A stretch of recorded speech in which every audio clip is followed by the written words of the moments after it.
Empezamos una nueva edición de Café Mercosur, este espacio en el que nos proponemos analizar la realidad de los países de la región con un foco en los aspectos jurídicos. Hacemos este programa desde Rosario, Argentina, quien les habla, Osvaldo Di Princio, y de San Pablo, Brasil, Ramiro Cayano Blanco. Este programa se transmite por RCA, radio oficial de Resistiendo con Aguante, y también por la radio Las Voces del Muro. También nos pueden encontrar en www.cafemercosur.com y en las redes sociales, Facebook y Twitter, también como Café Mercosur. Bueno, Osvaldo, ¿cómo te va? ¿Qué tal, Ramiro? ¿Cómo estás? Bien, bien. Después de una semana bastante agitada, vamos a empezar con nuestra sección Coincidencia.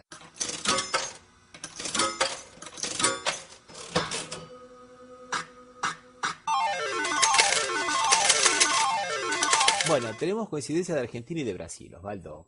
No sé si llamarlo coincidencia o si llamarlo un adentro, porque en realidad podemos festejar el fin de las operetas judiciales en Brasil y en Argentina. No de todas, claro, ¿no? Pero por lo menos dos se cayeron fuertemente, ¿no? A ver, ¿qué tenemos de Brasil, Ramiro? Por el lado de Brasil tenemos una denuncia sobre el triplex que se le atribuye a Lula y que, bueno, fue rechazada por la jueza la acción propuesta por los fiscales porque era demasiado vaga. Vamos a situarnos un poco. Estamos en marzo del año pasado, plena operación Lavallato, que lo estaba acusando a Lula por la propiedad de este departamento en Guarujá. Recordamos, es un departamento bastante modesto, a pesar de que lo quieren presentar como un triplex. Yo no sé cómo se dice triplex aquí, ¿no? Pero sería más o menos como un penthouse de 3 pisos, ¿no? Ajá, bien. Los últimos 3 pisos del edificio. Pero en realidad los últimos 3 pisos del edificio, para que ustedes se hagan una idea, apenas tiene 126 metros entre los tres. O sea, para que vean que no es nada Nada ostentoso, nada. claro. Y Guarujá ya fue una playa bastante valorizada por la oligarquía de San Pablo, pero hoy ya no lo es más, ¿no? Sí, sí. Pero suena a los ojos de la clase media, como imagínate, un departamento que tiene 3 pisos en Guarujá, ¿viste? Parece todavía que es. Bueno, y ahí estaba el juez Moro de Curitiba, una de las tantas investigaciones que la realiza sobre Lula, ¿no? Y aparece el fiscal Concerino, Casio Concerino, le da una entrevista a la revista Bella acá de Brasil, que es como la revista Noticias de Argentina, diciendo que él tenía pruebas sobre la propiedad de Lula de ese departamento y que por eso iba a pedir la prisión preventiva. Imagínate el revuelo que se armó, ¿no? Sí, sí. Ante esto, una semana después, dan una entrevista de prensa los 3 fiscales, ¿no? Casio Concerino, José Carlos Blatt y Fernando Enrique das Moraes Araújo, iniciándole una acción al presidente Lula por la propiedad de este departamento, y como el departamento está en Guarujá, que es el estado de San Pablo, le correspondería a la justicia de San Pablo y no a la de Paraná, que es la provincia del juez Moro. Por eso es que ellos tendrían competencia territorial, ¿no, Osvaldo? Sí, sí. Y que le iban a pedir la prisión preventiva. Sí. Y ahí se armó todo un revuelo bárbaro. Después ellos en la acusación confundieron Hegel con Engels. Fue bastante gracioso, Bueno, ¿no? porque los dos son alemanes, de todas maneras. Vamos a aclarar que Claro. en realidad la confusión es del nombre nomás, no le erraron de nacionalidad. Bueno, y de alguna manera los dos terminaron a su manera, ¿no? Influenciando a Marx, ¿no? Exactamente, tenés razón, claro. Claro, sí, Porque él sí. hablaron, decía que las acciones de Lula habrían avergonzado a propio Marx y Hegel. Claro, en diferentes épocas históricas, dice, pero bueno, no tampoco podemos estar en todos los detalles. Y todo el mundo, cuando se leyó la pieza jurídica, se dieron cuenta que era más que nada humo, ¿no? Ahí el juez Moro, medio que en una negociación con la jueza de primera instancia, entendía acá en el caso, le pidió que le remitiese lo correspondiente a Lula a Curitiba porque estaría dentro de la órbita de la operación Lavallato, porque estaría relacionado con la Petrobras. Ujú. Entonces lo de Lula fue a Curitiba y el resto de los implicados quedó aquí en San Pablo. Y esta semana la jueza Priscila Veiga de Oliveira cerró el caso, mandó a que se archive todo porque no se determina cuál es el delito. Como ella misma dice, solamente se afirma de forma superficial aquello que se entiende como un hecho generador de los crímenes, sin hacer una menudencia necesaria, tan solamente alegaciones vagas, ¿no? Y además, una de las cosas que decía el Ministerio Público, que lo consideró fraude, era el descumplimiento de cláusulas contractuales. Osvaldo, sabemos que el descumplimiento de cláusulas contractuales nunca entra en la esfera del delito penal, ¿no? Por eso que, bueno, mandó a archivar todo y fue una tirada de orejas a los 3 fiscales. Pero qué interesante, ¿no? Porque relacionado con esto, los 3 fiscales consiguieron indemnización de 90.000 reales, más o menos unos $30.000, un poquito menos, de la Folia de San Pablo, porque los de la Folia de San Pablo habían dicho que la pieza acusatoria realmente no tenía seriedad jurídica. Y un juez fue y le dijo que tenía razón los fiscales y que era daño moral, y condenó a la Folia a pagar $30.000 de indemnización a los 3 fiscales. Y ahora la misma jueza le dice que no tiene. Quiero ver cómo quedará en la segunda instancia, porque seguramente la Folia habrá apelado, ¿no? Y sí, no, seguro, más con esta resolución. Y ahora con esta resolución, la Folia lo único que ha hecho fue posiblemente haberse anticipado, ¿no? Pero realmente le da razón, ¿no? Sí, sí, sí. Y esa es una de las operetas que se cayó aquí en Brasil, ¿no? Y en Argentina se cayó otra, ¿no es verdad, Osvaldo? Sí, acá una que había tenido mucha difusión en los medios. O sea, en realidad todo este tipo de operaciones más que judiciales son mediáticas. Lo que pasa es que tienen trascendencia judicial.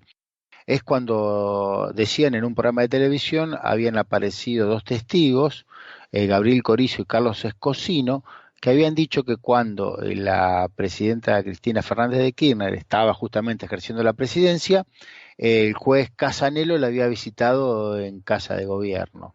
¿Mm?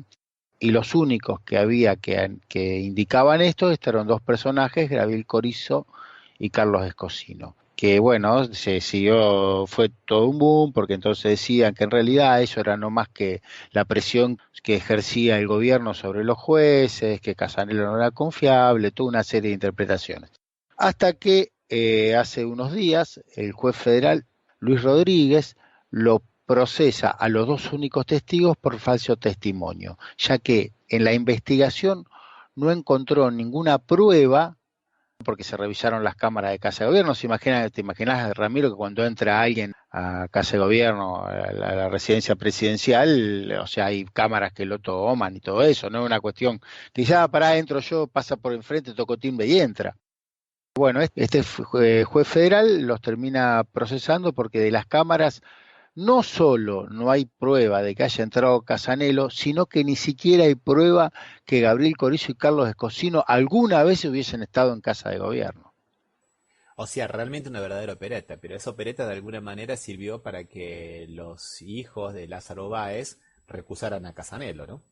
Claro, fue funcional a esto. Pero bueno, el juez federal fue contundente sobre el procesamiento y descartaron esto como prueba. De cualquier manera, me parece que el juez se quedó corto y no fue atrás de los abogados, ¿no? A ver si los abogados tenían alguna participación en esta opereta, ¿no? Los abogados de Lázaro Báez, ¿no? Porque, ¿por qué se hace esta opereta además digamos, enlodar, embarrar a Casanelo? También tuvo una intencionalidad jurídica, ¿no? Acá en este momento le permitió recusar a Casanelo. Sí, de todas maneras, a veces me supongo que es muy difícil comprobar que hayan tenido participación los abogados defensores de Lázaro Báez en esta cuestión, y que de todas maneras debían haber supuesto que esto no podía durar mucho tiempo. No, concuerdo con vos, Osvaldo. Es muy difícil probarlo, pero investigar no cuesta nada, ¿no? No, lo que pasa es que, bueno, el juez en este caso procesa porque ya hizo la investigación, o sea, los procesa por falso testimonio. O sea, ya tenía prueba, o semiplena prueba de que ellos estaban incursos en el falso testimonio, ¿no? Que bajo juramento habían dicho cosas que no habían pasado. Por eso es que, y supongo que no de haber tenido pruebas en el sentido de poder atar la cuestión de los abogados con respecto a ella. Yo creo que esta cuestión fue más importante, diríamos, mediáticamente que por las consecuencias jurídicas. O sea, si bien, bueno, sirvió para que Casanelo se lo recusa y todo lo demás, pero de todas maneras medianamente quedó muy ensuciado el juez. Yo creo que o sea, sobre todo su imagen pública quedó muy afectada por esto. Y su credibilidad, sobre todo, te imaginas que si una de las partes en un conflicto, vos la vas a visitar de manera secreta. De cualquier manera, a mí me parece que Casanero está un poco amedrontado. Lo digo no por esta causa, y sí por la otra causa en la cual se declaró incompetente con relación a los Panama Papers, ¿no? Que el fiscal Delgado apeló. Sí, evidentemente la opereta esta, alguna influencia en su comportamiento debe haber tenido, ¿no? Es difícil pensar que una cosa así no afecte el accionar de un juez cuando te acusen de esa manera y que sea una cosa tan pública y que todos los medios hablen de este tema, ¿no? Tergiversando los datos, a veces o tergiversando las noticias. Yo veo cómo pueden los medios cambiarte el sentido de las cosas. Bueno, Osvaldo, vemos que por suerte algunas operetas caen en Brasil o en Argentina, y eso es para festejarlo, a pesar de que hay muchas otras que continúan. Después vamos a seguir hablando a lo largo del programa cómo sigue la opereta ahora de este famoso triplex, de este departamento triple supuestamente de Lula, ahora en la sede del juez Moro.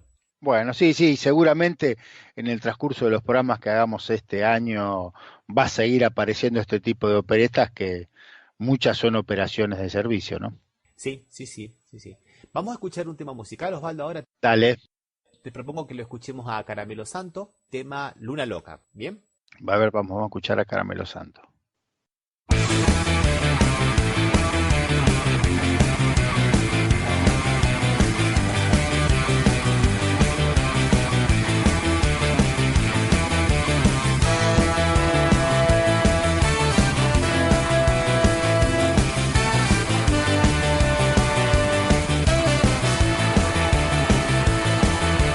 Luna loca, alumbranos esta ruta nueva que empezó y al llegar a ese lugar, danos balas de nuevo.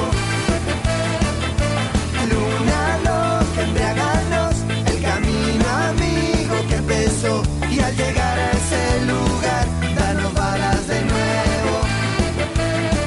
Todavía brillan tiros, calaveras, sueño, grito de la despedida eterna tan bonita que me dieras. Mamita, amor, tú, la noche elegida. Aprendimos con los años caminar en lo sagrado. La esperanza mueve piedras, no volver, dejar las huellas cuando coge el animal. Alegra el rebaño. Luna loca, alumbranos esta ruta nueva que empezó y al llegar a ese lugar, danos balas de nuevo. Luna loca, embriaganos el camino amigo que empezó y al llegar a ese lugar, danos balas de nuevo.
Bueno, Osvaldo, después de escuchar el tema de Caramelo Santos, vamos a seguir hablando de más operetas judiciales.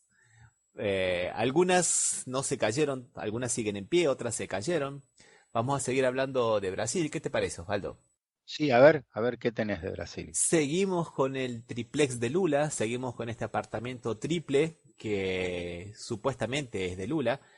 ¿Cómo es la situación de este apartamento? A ver, Osvaldo. Es un departamento que supuestamente Lula habría comprado a una cooperativa ¿De vivienda o de de...? vivienda de los bancarios llamada Bancop. Lula no compra el departamento, Lula compra la opción de comprar el departamento, por el cual paga aproximadamente unos 230.000 reales en su momento, que son los precios de mercado de un departamento aquí, no es nada del otro mundo. Y después esta Bancop se va a la quiebra. Ajá, Y una empresa de un amigo de Lula, la OAS, de Leo Piñero, que era amigo de Lula, se hace cargo de este edificio y de entregar las unidades y de terminar las construcciones, y eso se hace normalmente. Y ahí viene la cuestión de que la OAS supuestamente empezaría a hacer reformas en este departamento triple, sí, y viene la acusación de que las reformas que estarían haciendo en el departamento, de que Lula sería el adjudicatario, serían una forma encubierta de pagarle un soborno, una coima por otros contratos que esta OAS habría tenido con el gobierno en la época que Lula era el presidente. sí. Entonces sería, digamos, un soborno con retraso, ¿no? Con un cierto delay de 3 años, ¿no? Sí, O sea, yo te doy las cosas y vos me pagás de acá a 3 años, ¿no? sí, sí. Primeramente, la Policía Federal dijo que estas reformas eran por valor de 700.000 reales. Después pareció que era poco y dijo que era 1,5 millones, y ahora supuestamente superan los 2 millones de reales las reformas. Cuando el costo del departamento, según habías dicho vos, ese era el costo definitivo, era 230.000 reales. No, esa era la opción de compra. Ah, la opción de compra, Que no el costo de... después van a visitarlo el departamento. Una vez va Lula a visitarlo, estuvo una hora, y después va con la familia, con la esposa, y Lula se quejaba porque era muy pequeño, y es verdad que es muy pequeño, como te decía, son 126 metros cuadrados para una familia grande, para un expresidente que tiene la seguridad, o sea, un departamento bastante pequeño, ¿no? Ujú. Y por las fotos que muestra la Policía Federal, porque en un circo mediático la policía mostró las fotos, te digo sinceramente, a nadie se le puede ocurrir que eso pueda costar más de 300.000 reales. Para que te hagas una idea, ¿cuál es la parte principal de un living? La parte del bar, ¿no? Máximo que todo el mundo sabe que es Vox Populi, que a Lula le gusta bastante tomarse una buena cachacita, ¿no? Sí, sí, sí, sí. Vino también toma, porque hablaba de vino argentino, o sea que vino también toma, o no Como, solo... como Vino también... todos, Ah, bueno, como todo buen normal.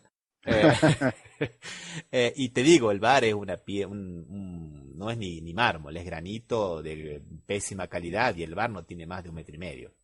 Los famosos electrodomésticos que serían lujosos, una cocina de 4 hornallas que parece de acero cepillado, pero te digo, baratísimo. O sea, no sé de dónde sacaron eso. Cuando la defensa de Lula pide que se haga un peritaje para saber cuál es el verdadero valor De todo esto... claro, el juez Moro se lo niega. Dice que no es necesario. ¿Cómo no es necesario? Lo están acusando de recibir una coima y no se sabe cuál es el valor de la coima. O sea, ¿Y quiénes son los que difunden todas estas versiones de que es caro, de todo el monto impresionante de todo esto? bueno, es la policía, el Ministerio Público, Sí. porque acá trabajan, acá se ha roto un poco, según explica el ex ministro de Justicia Aragón de Dilma, que también por su vez fue un fiscal de carrera. Ujú. Acá se ha roto un poco lo que son los contrapesos naturales del poder. Porque supuestamente la Policía Federal tiene autonomía, pero la Policía Federal tiene que tener un contralor en el Ministerio Fiscal. Y el Ministerio Fiscal, por su vez, está controlado, o de alguna manera, el control de legalidad, por el juez. Ahora, ¿qué pasa cuando los tres acusan mancomunadamente? Y cuando los tres lo único que hacen es entre sí, como explica muy bien el ex ministro Aragón, los tres están tapándose las macanas que uno hace del otro. Entonces no hay más sistema de control, se rompe con lo que se había pensado en la Constitución de 1988, ¿no? Claro, sí, sí. Y es un poco lo que pasa. Entonces, ¿quién es el que acusa? Bueno, el que acusa es a veces la Policía Federal, que no se sabe cómo filtra las fotos a los medios hegemónicos. A veces son los propios fiscales, que son bastante mediáticos, les gusta dar bastantes conferencias de prensa, inclusive para pedir hasta apoyo de la población. A veces hasta el propio juez Moro, que tiene una página que le ha creado la esposa en el Facebook para pedir apoyo a la población. O sea, a veces tienen una actitud mucho más política que jurídica. Bueno, no sé si eso no es ilegal, lógicamente, ¿no? Pero por lo menos no es lo que nosotros hemos aprendido, ¿no? De que los jueces hablan por las sentencias y todo ese tipo de cosas. Estamos en nuevos tiempos y por eso es muy difícil saber quién es el que realmente dan a noticia estas cosas, ¿no? Sí, sí, quién es el que no, pero supongo que debe tener una participación importantísima los grandes medios, ¿no? Difundiendo esto, sobre todo cuando era en contra de Lula. Después seguramente las cuestiones que después se demuestran que no sean así no de la misma participación mediática. Ah, sí, sí. Bueno, entonces hasta aquí tenemos por un lado que la acusación hecha por el Ministerio Público de acá del Estado de San Pablo fue desestimada porque era vaga. Pero sigue, por el mismo hecho, sigue la investigación que realiza el juez Moro en Curitiba. Y supuestamente no tendría pruebas. Una cosa que es interesante aclarar, el departamento nunca estuvo Lula nunca tomó posesión del departamento, nunca se escrituró, nunca se hizo un contrato de compra-venta. Lo único que se encontró en la casa de otro amigo, que es el empresario Bumblay, que es donde tiene la chacra con los barquitos, ¿te acordás, Osvaldo? Sí, sí, sí, los famosos botecitos. Claro, se encontró una minuta de contrato sin firmar. O sea que posiblemente en algún momento se haya pensado firmar. Sí. Pero no se firmó ningún contrato de compraventa, ni siquiera privado, menos se escrituró. Lo único que fueron algunas visitas y los corredores que usaban a Lula como para hacer propaganda, ¿no? Sí, sí, este es el lugar donde va a ir Lula, esto lo compró Lula, ¿eh? Exactamente. Y ahora, el año pasado, Leo Piñeiros, el empresario de la OAS, que también era amigo de Lula, hizo un convenio de delación premiada, ¿no? O sea, que supuestamente iba a delatar a algunas personas para poder tener una reducción en la condena por los delitos que había cometido la OAS, ¿no? Que no fueron pocos. Sí, sí. Y ahí hizo la delación premiada y no lo citó a Lula. No lo nombró a Lula, entonces supuestamente lo habría dejado inocentado. Ahí viene la condenación, lo condenan a 26 años de cárcel. Y misteriosamente ahora, esta semana, aparece una rectificación de aquella delación diciendo que Lula le habría pedido que él destruyera las pruebas. Entonces, con esto, el juez Moro de Curitiba ya tendría supuestamente un motivo para iniciarle un proceso a Lula, ¿no? Por obstrucción a la justicia. ¿Se entiende? Sí, sí, sí, sí, sí, perfectamente. Justamente cuando por este tema tiene que ir ahora el mes que viene, a principios del mes que viene, el día 3, a declarar a Curitiba. O sea que si faltaba alguna prueba, porque realmente la causa parecía que estaba empantanada, ahora se le ha producido, ¿no? O sea, lo que pasa es que, vamos a pensar un poco, Osvaldo, a ver. Supuestamente Leo Piñeiro denuncia a Lula porque Lula le habría pedido que destruyera las pruebas. Entonces, ¿quién es el que comete el delito aquí? ¿El que pide o el que destruye? El que destruye, el otro se tendrá incitación posiblemente, ¿no? Sí, sí, sí, sí, el delito, él no evita la acción de la justicia, el que la termina haciendo que la evite es el que destruye las pruebas. Claro, o sea que supuestamente se está autoincriminando con esto. Uh-huh. Por otro lado, Lula sería tan ingenuo de pedirle esto a Leo Piñeiro, sabiendo que él podría hacerlo o no hacerlo, o guardarlo como un as en la manga para cualquier otra situación. O sea, y además, esta acusación que hace Leo Piñeiros, ¿se podrá comprobar que realmente fue así? ¿Podrá mostrar alguna llamada telefónica? ¿Podrá mostrar algún correo electrónico en el que se lo pide? ¿O nuevamente será como supuestamente los 13 millones que le habría entregado la Odebrecht en dinero vivo? Cosa que no se puede rastrear, ¿no?, la procedencia. Sí, sí, indudablemente es muy difícil establecer, sobre todo probar un delito de este tipo, porque si no hay ninguna prueba más que la declaración de él y por lo que vos vas contando, Ramiro, evidentemente no debe tener más prueba porque si recién ahora la utiliza, no debe haber más prueba que su propia declaración. Eso es lo que dice uno de los periodistas, que justamente esto está demostrando simplemente la falta de otras pruebas, ¿no? O sea que Claro, claro. esta prueba demuestra la falta de pruebas.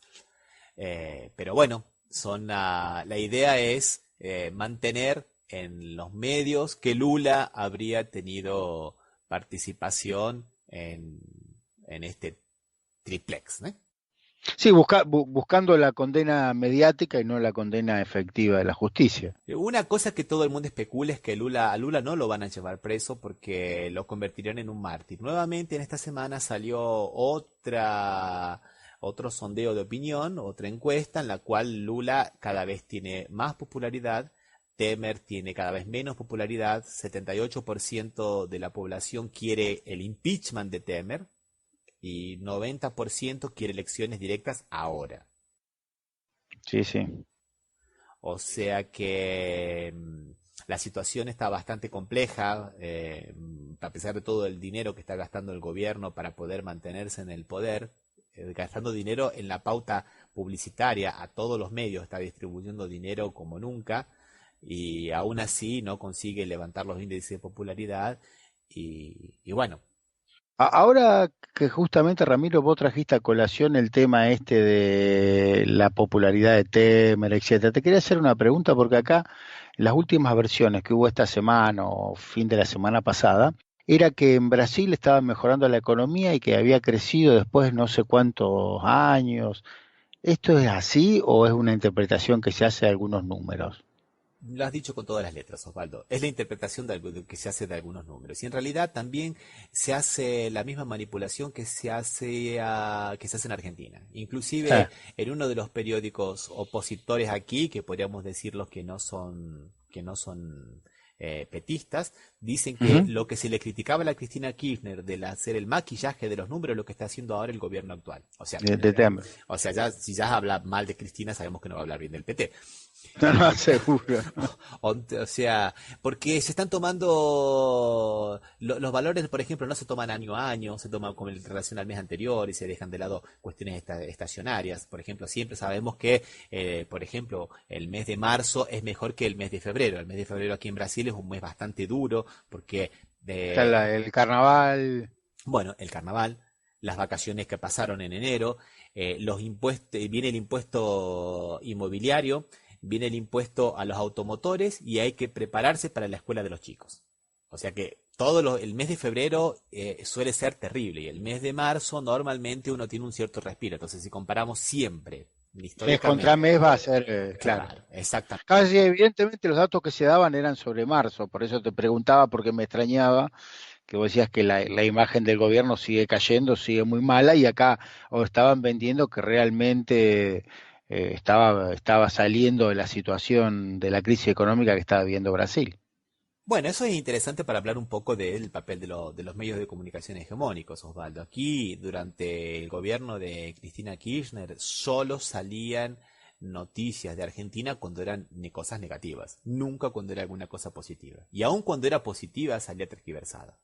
Claro, claro. Porque lo mismo pasa más o menos con Venezuela y lo mismo pasa, por ejemplo, aquí un tema que no se tocó nunca más es el tema Bolivia. Aquí no se habla absolutamente nada de la economía de Bolivia, jamás. Salvo cuando, por ejemplo, hay alguna crítica constructiva que viene desde alguna agencia internacional.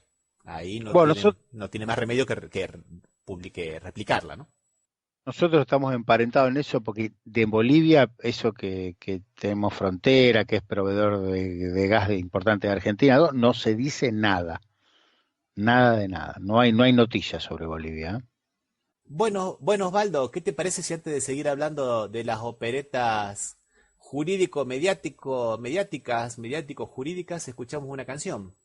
Bueno, Ya que estábamos hablando de Brasil, te propongo que escuchemos un poco de música brasilera. Vamos a escucharlo a la banda urbana con Uli Costa, haciendo un tema ya clásico aquí en Brasil que se llama Canto de Osaña.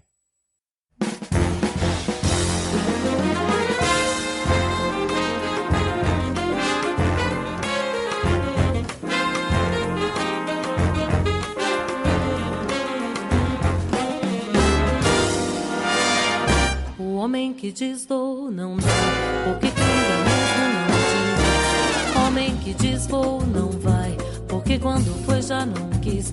O homem que diz sou não é, porque quem é mesmo é não sou. O homem não está, ninguém está quando quer. Coitado do homem que cai no canto de ossanha traidor. Coitado do homem que vai atrás de mandinga de amor. Vai, vai, vai, vai, não vou. Vai, vai, vai, vai, não vou. Vai, vai, vai, vai, não vou. Vai, vai, vai, vai, não vou.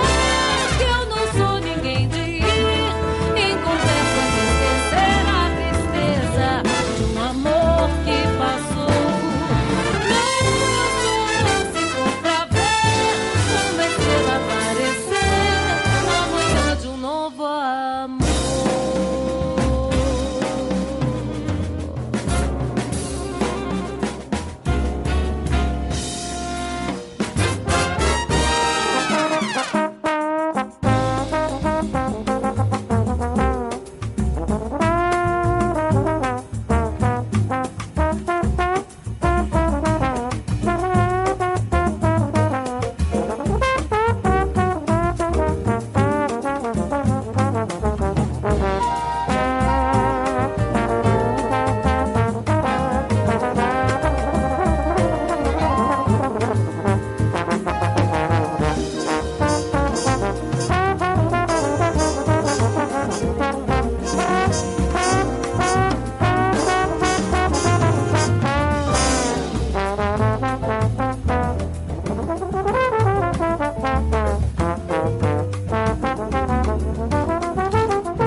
Amigo senhor Saravá, Xangô me mandou lhe dizer: se é canto de ossanha não vá, que muito vai se arrepender. Pergunte pro seu orixá, amor só é bom se doer. Pergunte pro seu orixá, o amor só é bom se doer. Vai, vai, vai, vai, não vou. Vai, vai, vai, vai, não vou. Vai, vai, vai, vai, não vou. Vai, vai, vai, vai, dizer que eu não sou ninguém de ir em conversa de esquecer a tristeza de um amor que passou. Não, eu só torço pra ver uma estrela aparecer na manhã de um novo amor.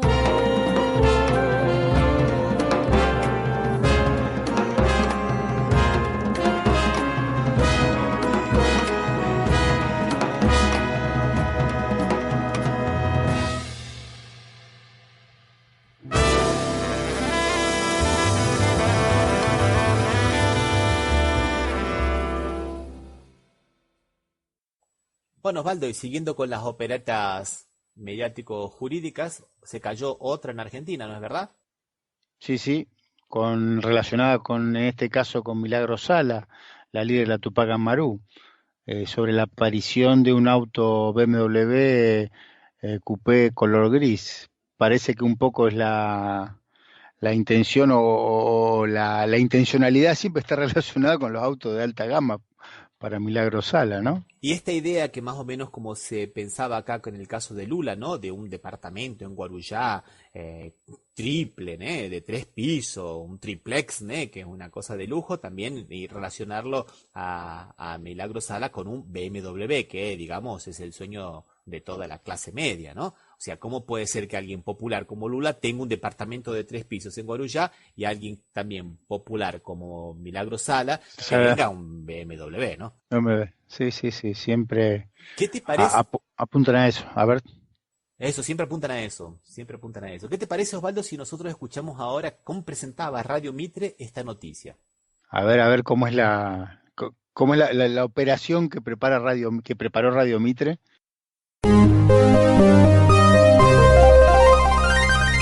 Información de último momento: secuestraron en Córdoba un auto importado que pertenece a Milagro Sala, la líder de Tupac Amaru, que hace varios meses está detenida. El auto fue incautado por una orden judicial del doctor Ricardo Busto Fierros, de la Justicia Federal, del juzgado número 1, que tomó intervención y que anoche fueron hasta una cochera del centro de Córdoba y tomaron posesión del vehículo, que a esta hora quedó depositado en la Policía Federal. El auto estaba abandonado desde hacía mucho tiempo y, de acuerdo a lo que pudo conocer el móvil de Radio Mitre, en su interior había una importantísima suma de dinero. El auto es un BMW Coupé color gris. Todo se llega a través de una denuncia que Gerardo Morales, el actual gobernador de Jujuy, radicó en la Justicia Federal de la provincia norteña y que por eso tomó intervención la Justicia Federal de Córdoba. Ahora, las investigaciones van a continuar en las próximas horas. Desde la Policía Federal en el barrio de Nueva Córdoba, Leonardo Guevara para Mitre Informa Primero.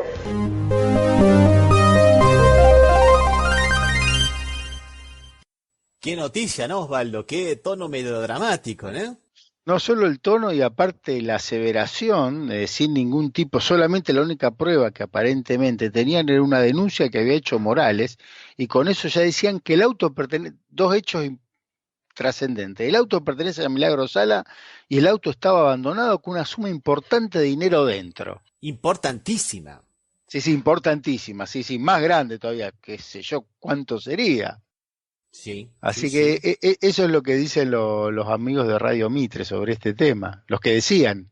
Claro. ¿Y qué pasó al final, Ramiro, con esto? Y bueno, lo que pasó, lo que tenía que pasar. Se investigó y se llegó a la conclusión de que la única prueba material era simplemente la denuncia de la dueña de la cochera donde el auto había sido abandonado y que ella misma fue por internet y vio que pertenecía a una empresa Televisión, Nortelevisa. a Nortelevisa y ahí la asoció con Milagro Sala. Ahora, ¿de dónde sale esta asociación? Bueno, nada más que de Sí, la... que ella es accionista mayoritaria, decía, ¿no? Así nomás porque se le ocurrió.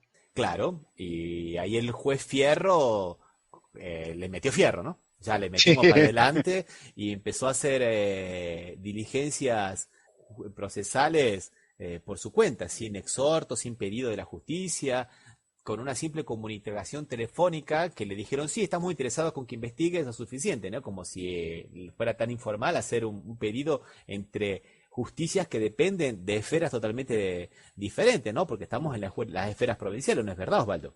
No, porque los dos, la fiscalía era federal de San Salvador de Jujuy y el Ah, juez es está. federal. Tenés razón. Son de la misma instancia. De todas maneras, fue una simple comunicación telefónica y que después se demostró que, bueno, lo que vamos a ver adelante, que no hay que no era cierto todo lo dicho.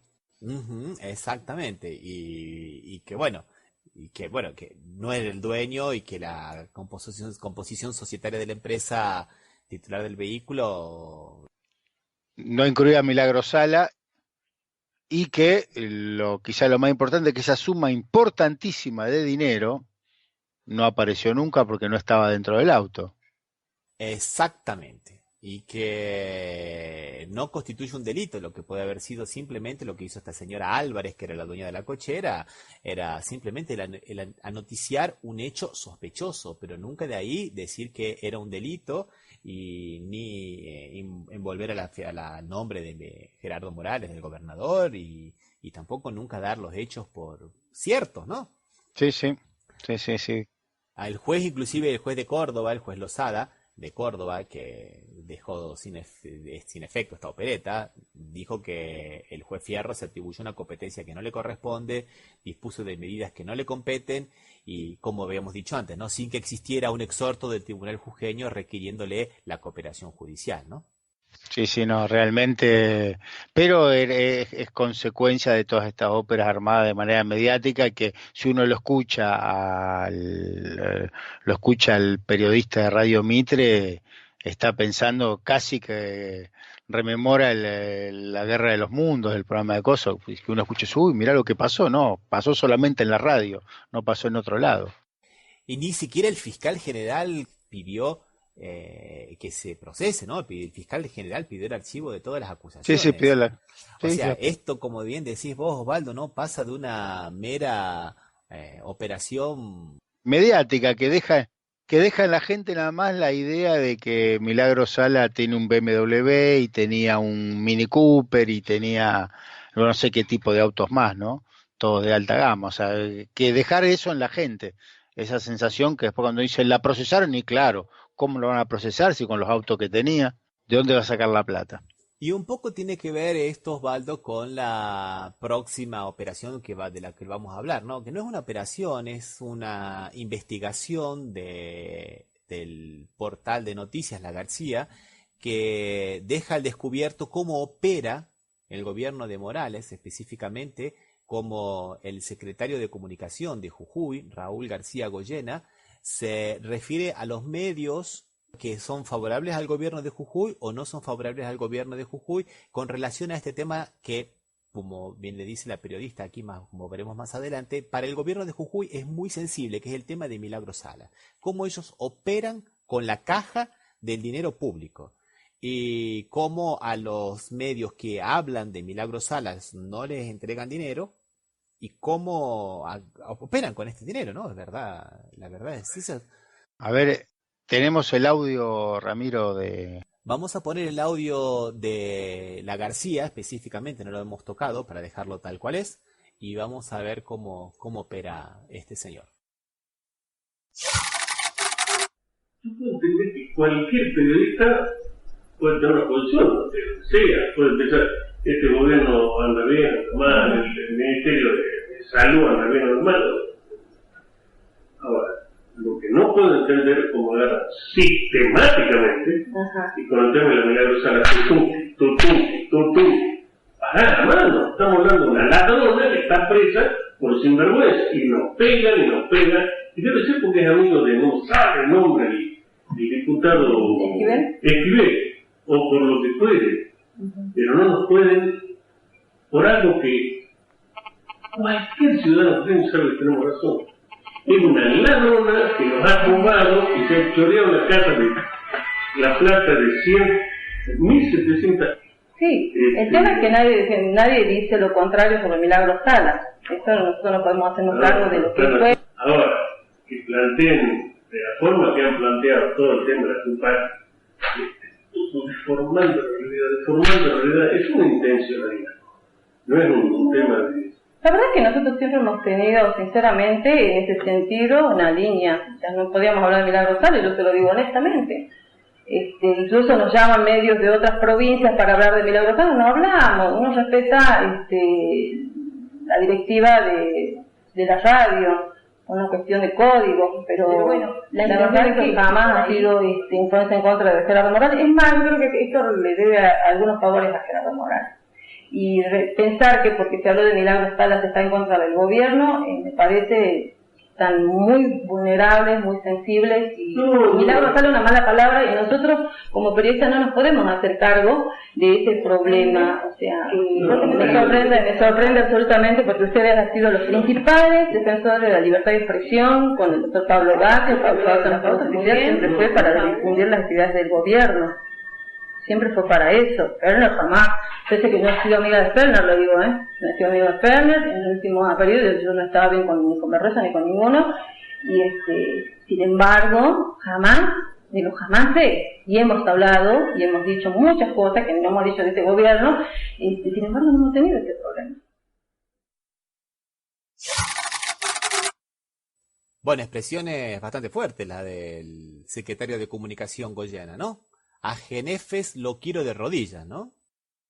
Sí, no, y si uno tiene la suerte de escuchar los que son los medios de San Salvador de Jujuy, se nota evidentemente que hay una presión insostenible porque se cansan de repetir la piquetera acá, la corrupción acá, Milagro Sala, todo es reiterado ese mensaje que se ve que si todos dicen lo mismo, evidentemente es que todos tienen la misma instrucción. No, inclusive cómo se refiere a Milagro Sala, como que es una ladrona y que se ha choreado y no sabía decir muy bien lo que era, si eran 170 o el dinero de 1170 o el dinero de 1700 viviendas, pero lo que quieren es que los medios de comunicación repitan eso y la pobre periodista se defendía, sí. Decía, pero si nosotros cumplimos lo que nos dicen, no hablamos, y cuando nos llaman de otras emisoras claro, no lo país, decimos, sí. O sea, nosotros tampoco nos pueden, si para ustedes es una ladrona y es todo eso, nosotros no nos podemos hacer cargo de eso, nosotros no podemos decir una cosa de esas y eso es una cosa en la pauta del gobierno, ¿no? Entonces es interesante porque no le han repasado la pauta a la radio nacional, ¿no? Y Sí. después hay otro... De todas maneras, Radio Nacional Jujuy dejó cesante a algunos trabajadores. Claro, me imagino la presión debe ser muy, pero muy grande, ¿no? Y como le decía la periodista, ustedes hablaban mucho de la libertad de expresión y con el gobierno anterior nunca habíamos tenido estos problemas, ¿no? Y ahora están teniéndolos.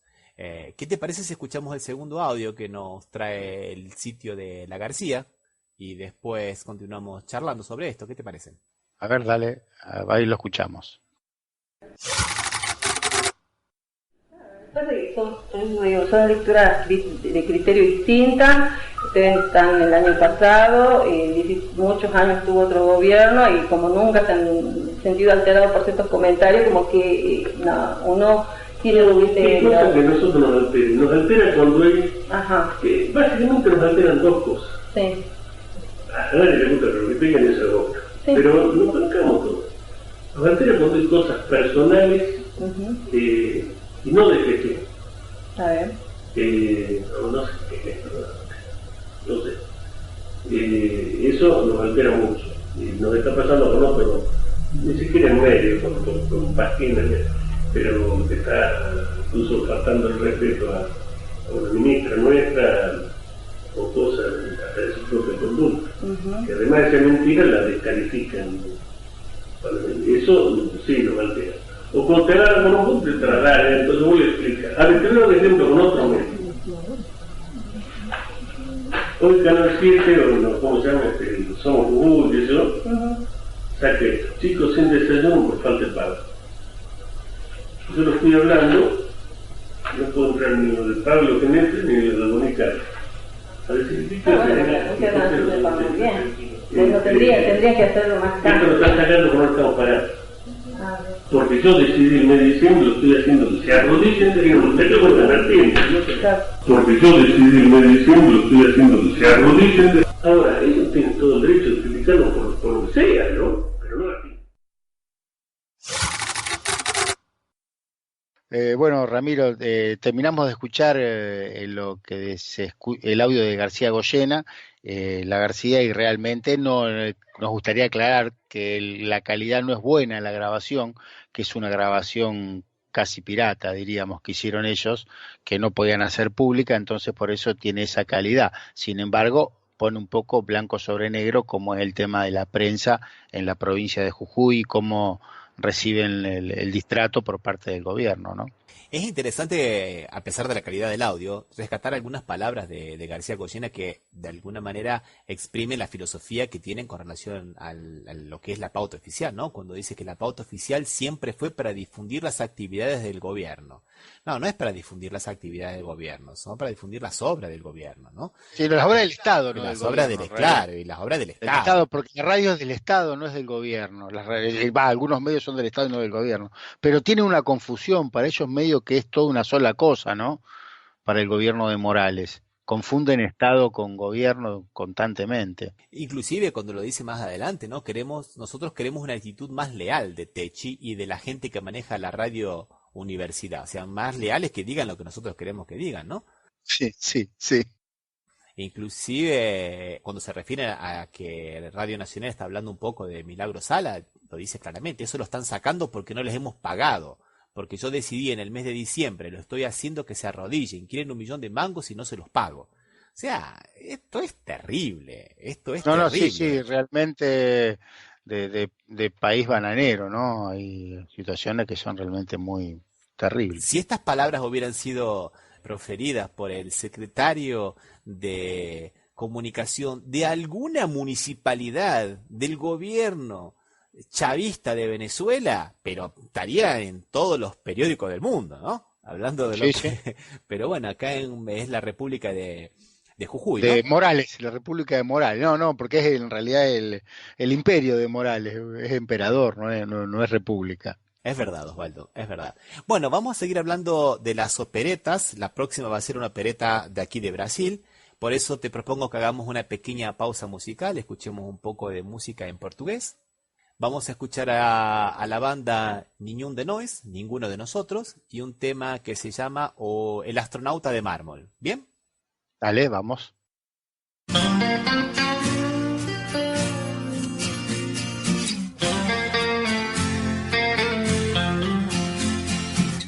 A lua inteira agora é um manto negro, oh, o fim das vozes no meu rádio, oh, oh. São 4 ciclos no escuro deserto do céu.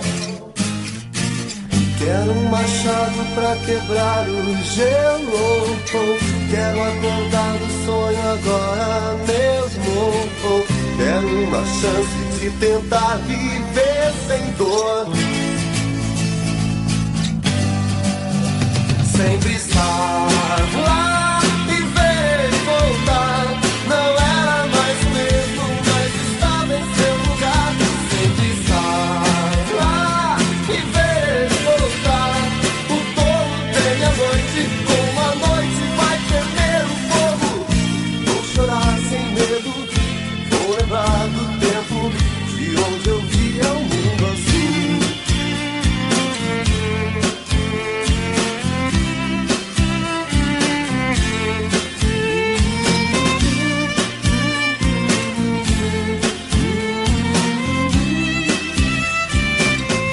Trajetória escapa ao risco,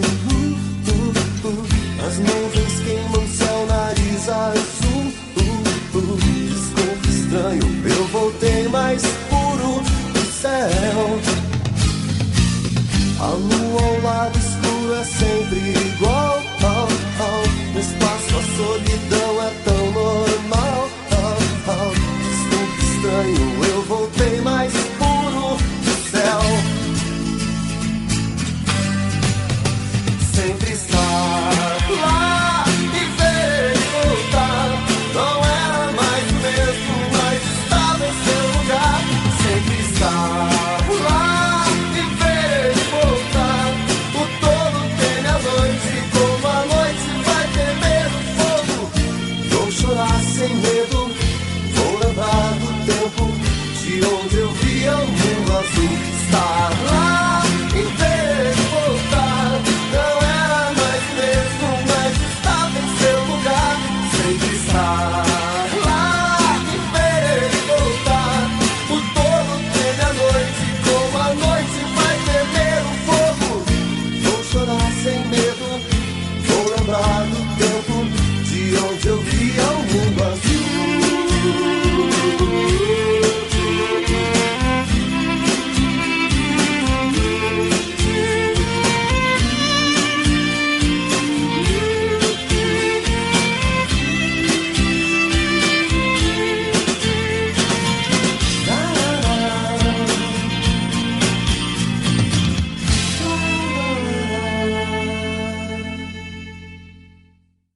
Bueno, la última de las operetas que vamos a ver es esta que intentó el presidente Temer de desvincularse del golpe, ¿no? Echándole toda la culpa al ex presidente de la Cámara de Diputados, a Eduardo Cunha, ¿no? Ujú.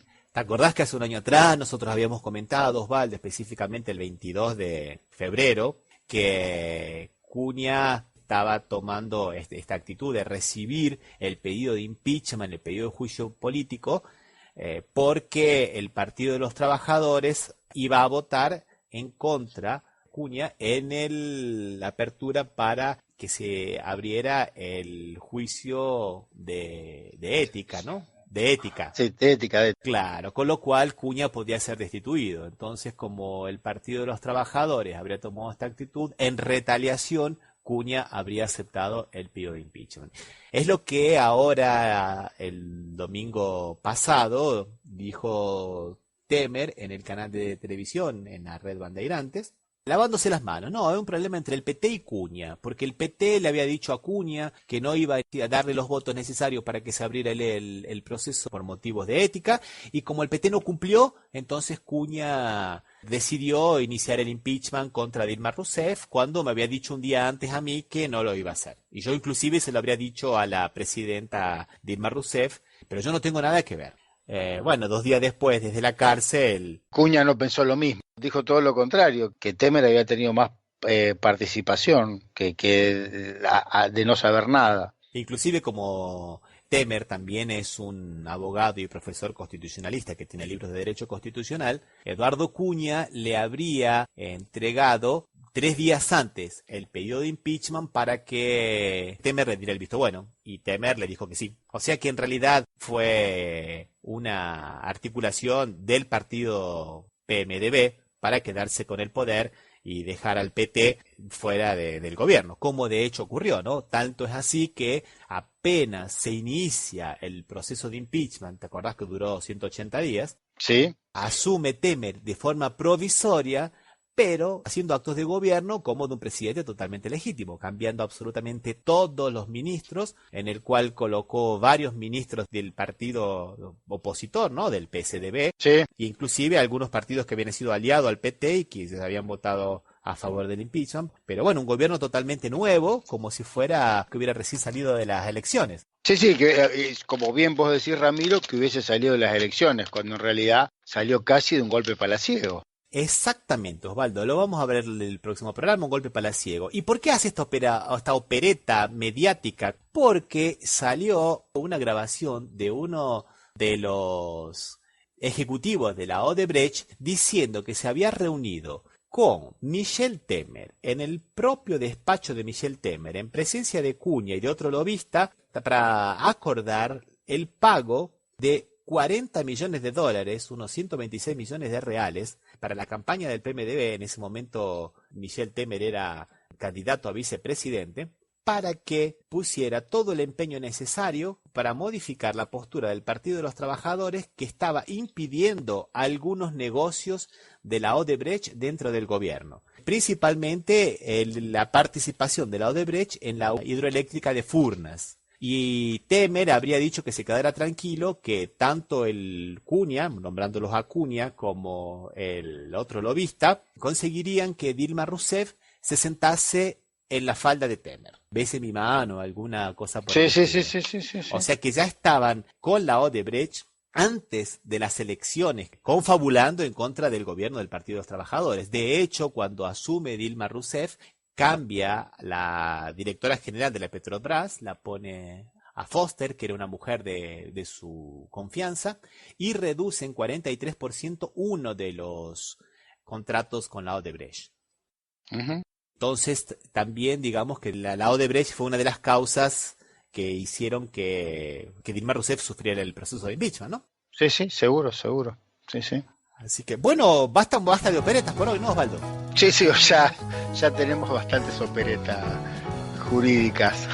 Vamos a dejar algunas cosas para el próximo programa que nos han quedado en este. Uh-huh. Aprovechamos para recordarles que este programa sale por RCA, Radio Oficial de Resistiendo con Aguante, y también por la radio Las Voces del Muro. y que también nos pueden encontrar en nuestra página web www.cafemercosur.com y en las redes sociales, Facebook y Twitter, también como Café Mercosur. Y que nos pueden escribir a contacto@cafemercosur.com. Un abrazo, Juan, hasta la próxima. Un abrazo, hasta la próxima, Ramiro.